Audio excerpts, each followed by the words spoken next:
after walking for 16 hours, after cycling for 16-18 hours in a day, when you take rest for 5 minutes, you don't know आपको नींद कब आ जाएगी, and आप कब आपकी आँख लग जाएगी, आप बेहोश हो जाएंगे. So those people who are mocking that they slept on railway tracks, I would say they are inhuman. It was completely miscalculation from the government's point of view. They completely mishandled the whole crisis. Journalist filmmaker Vinod Kapri followed a bunch of migrant laborers from Delhi to Bihar, a journey of approximately 1,200 kilometers. He did this to document the migration of daily wage laborers from cities towards their respective villages, a consequence of the nationwide lockdown since March 23rd. With some laborers setting out on their bicycles while others on foot, this humanitarian crisis became even more pressing after 16 laborers were killed by a goods train near Aurangabad. The laborers were reportedly walking back to their villages in Madhya Pradesh and had momentarily stopped to rest on railway tracks where they fell asleep. Kapri found about the laborers whose journey he followed through social media, and this led to him spending 2 weeks filming their arduous journey on their bicycles from Delhi to Bihar. Yeah, actually I got to know about these laborers on April 13, 2020. I immediately tweeted about them, and they got some help, but it was not enough, I guess. After 2 weeks, I got a call from Ritesh. When I spoke to Ritesh, one of the laborer, he informed me that, sir, we are not beggars. We also have some kind of dignity. So now we have decided to go to our village, to our district in Bihar, Saharsa. So I said, where are you right now? He said, Hapur, 80 kilometers from Delhi. So, it was completely shocking for me, and then I decided that I should follow their journey.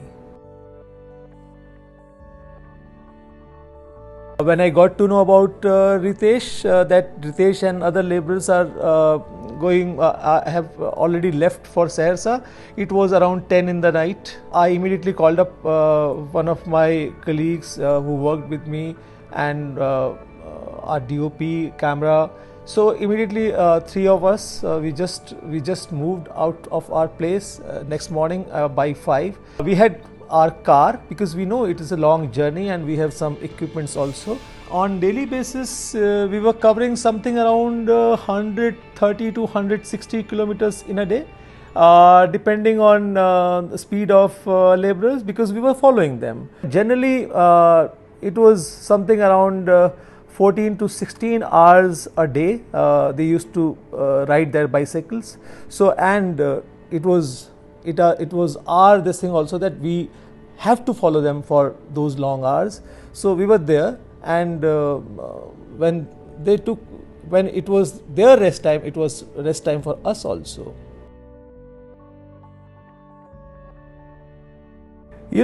One need to get into the shoes of these migrant laborers before labeling them as a irresponsible behavior. As a common citizen, as a middle class person, sitting in an AC room, watching Netflix or Amazon Prime or whatever shows, getting all your groceries at your society gate, you just can't imagine that after walking for 16 hours, after cycling for 16-18 hours in a day, when you take rest for 5 minutes, you don't know आपको नींद कब आ जाएगी, and आप कब आपकी आँख लग जाएगी, कब आप बेहोश हो जाएंगे.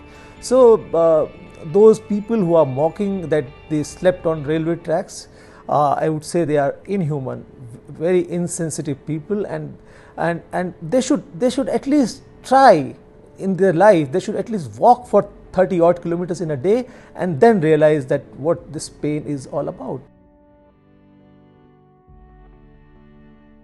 It was completely miscalculation from the government's point of view.